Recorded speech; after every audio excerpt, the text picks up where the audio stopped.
بتحكي صاحبة القصة وبتقول: أنا اسمي حنان، وأنا ست بسيطة وعلى قد حالي، وأنا عمري حاليا 50 سنة. بشتغل في البيوت عشان أساعد جوزي، لأن جوزي بيشتغل في مصنع وإمكانياته بسيطة شوية. وأنا عندي ولدين كبار في العشرينات من عمرهم. ابني الكبير حب بنت خالته، وهي كانت حلوة قوي، وكانت وحيدة ماماها وباباها. البنت كان باباها ميت من زمان، وكانت عايشة مع مامتها، بس ملهاش اخوات. عشان كده أختي كانت مدلعاها قوي. وأنا ابني جالي وقال لي إنه هو عاوز يتجوز بنت خالته. أنا بحبها وعايز أكمل حياتي معاها. قلتله أنا بنتي أختي كويسة، بس هي متدلعة قوي وهي ما تنفعكش. قال لي أنا ماليش دعوة، هتجوزها يعني هتجوزها. قلت له أنا أختي طول عمرها مدلعاها وبتعمل لها اللي هي عايزاه، وأنا نفسي إنك تتجوز بنتي كده، تبقى جدعة وتتحمل معاك ظروفك، لأنك برضو أنت لسه في أول حياتك. بس ابني فضل يزن عليا وعلى أبوه ليل ونهار، لحد ما أنا وجوزي في الآخر زهقنا وقلنا له خلاص اتجوزها واعمل اللي انت عايزه، بس على فكرة انت مش هترتاح معاها. وطبعا ابني كان شاب في أول حياته. فضلت أنا بقى أعمل جمعيات وأدبق من هنا ومن هنا عشان أساعده يخطب بنت أختي ويتجوزها، وما قدرتش أجيب له شقة عشان الشقق كانت غالية. يعني اللي قدرت أعمله إني جوزته معايا في أوضة في شقتي الصغيرة، يعني جبتله أوضة نوم جديدة وفرشتها له وخلاص. ابني اتجوز بنت أختي وعاشوا معايا أول فترة في جوازهم، كان مبسوط وسعيد مع مراته، وهو كان بيشتغل يعني أرزاقي كده على باب الله. أهو يجيب شوية حاجات ويفرش ويبيعهم في السوق، وكان بيلقط عيشه من هنا ومن هنا. وشوية وأختي توفت، لكن قبل ما تموت هي وصتني على بنتها وقالت لي أنا بنتي أمانة في رقبتك، ملهاش دلوقتي حد غيرك. وبعد ما قالت لي الكلمتين دول اتوفت. حسيت إنه أنا بقيت مسؤولة عن بنت أختي، وبقيت بالنسبة لها الأم والحما والخالة. وأنا كنت أخد عهد على نفسي قصاد أختي قبل وفاتها إنه أنا هراعي بنتها على قد ما أقدر، ووعدت أختي بكده. لكن بعد فترة من جواز ابني من بنت أختي بدأت المشاكل بسبب قلة الفلوس، وأي فلوس هو كان بيكسبها ما كانتش بتكفي العروسة، والعروسة طبعا ما كانتش بتشتغل وكانت قاعدة في البيت.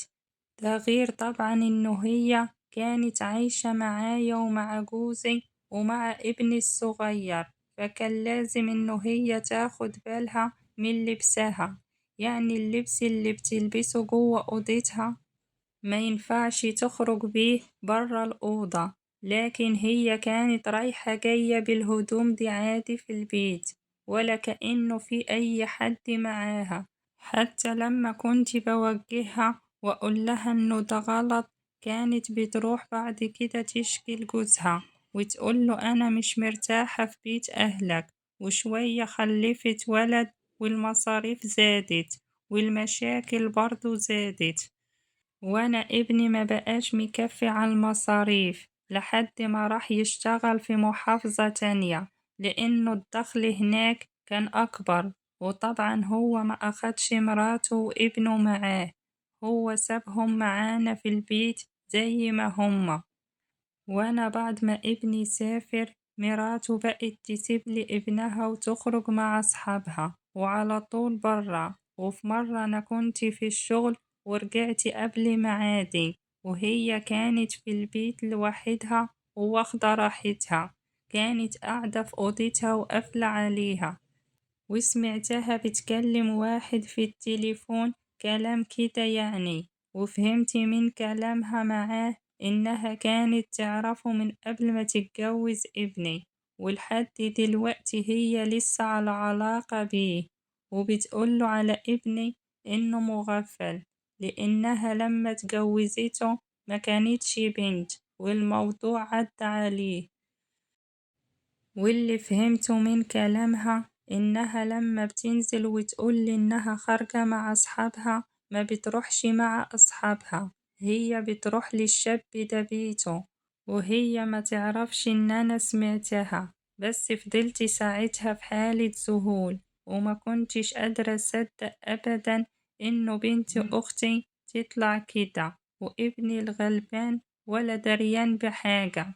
لأ، وكمان رايح يشتغل ويتغرب عشان يجيب لها القرش في الوقت اللي هي بتعمل فيه كده، وأنا ما قلتش على اللي عرفته عنها لأي حد خالص، بس ما قدرتش برضو أخرجها ولا أنزلها من البيت، فكانت بتخليني في الشغل وتاخد ابنها الصغير معاها وتروح تقابل الشاب اللي تعرفه في بيته، وبعد كده أنا بقيت أتخانق معاها وأقفل عليها وأنا نازلة، فسابت البيت ومشيت لمدة أسبوع، وكانت سايبة ابنها معانا، وفضلنا ندور عليها أنا وجوزي وابني التاني لمدة أسبوع كامل، وإحنا ما كناش بننام ولا ليل ولا نهار، وعمالين نلف عليها لحد ما الست اللي أنا بشتغل عندها لما حكيت لها كتر خيرها اتعاطفت معايا، ولأنه جوزها ليه اتصالات ومعارف كتير عرف يساعدنا إن احنا نلاقيها ونلم الموضوع، وكمان هو اداني العنوان اللي هي فيه، وبعت معايا واحد من اللي شغالين عنده عشان يروح معايا نجيبها، وفعلا رحنا للعنوان ده، وهي كانت الأسبوع ده عايشة مع الشاب اللي كانت تعرفه قبل ما تتجوز ابني، وهي لما رحت لها ما كانتش عايزة تنزل معايا من عنده إلا لما قلت لها لو ما نزلتيش معايا دلوقتي حالا أنا هخلي ابني يطلقك ومش هتشوفي ابنك تاني، وكمان أنا هروح أبلغ، وأنا ما قلتش لجوزي ولا الابن التاني هي كانت فين،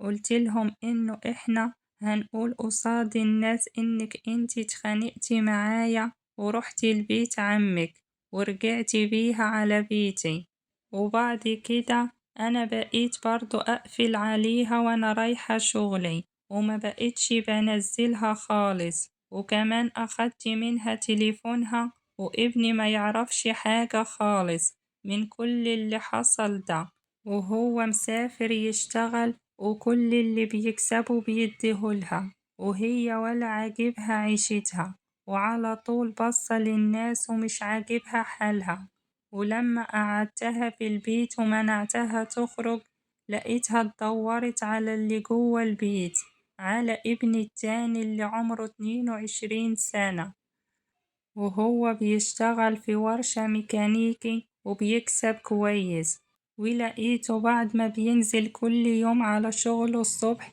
وأنا وأبوه بنروح على شغلنا بيرجع هو على البيت تاني عشان يشوفها ويقعد معاها، الله يعلم ايه اللي بيحصل بينهم في الوقت ده، لأنه هما الاتنين بيبقوا لوحدهم، بس هو بعد ما كان خاطب ساب خطيبته وبقى عمال يجيب لمرات أخوه في الهدايا ليها ولابنها، وأنا فهمت إنه في حاجة بينهم مش تمام، لكن أنا ما شفتش حاجة بعيني، والمشكلة دلوقتي إنه أنا بعد ما قبلت كل ده وداريت على كل اللي هي عملته هي طالبة الطلاق من ابني، وقالت إنها مش مرتاحة معاه وإنها عايزة تتطلق منه، وهي متفقة مع ابني التاني إنها تتطلق من أخوه وبعد كده تتجوزه وياخد لها أوضة برا ويسكنوا فيها،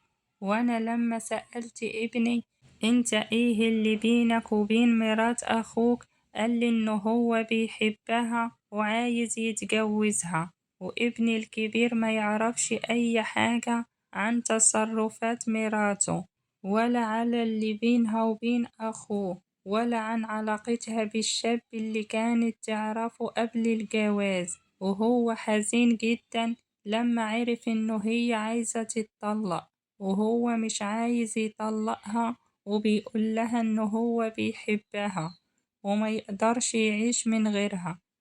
وأنا مش قادرة أقوله على حاجة من اللي عرفتها عنها، وأنا مضمنش ردة فعله يبقى إيه.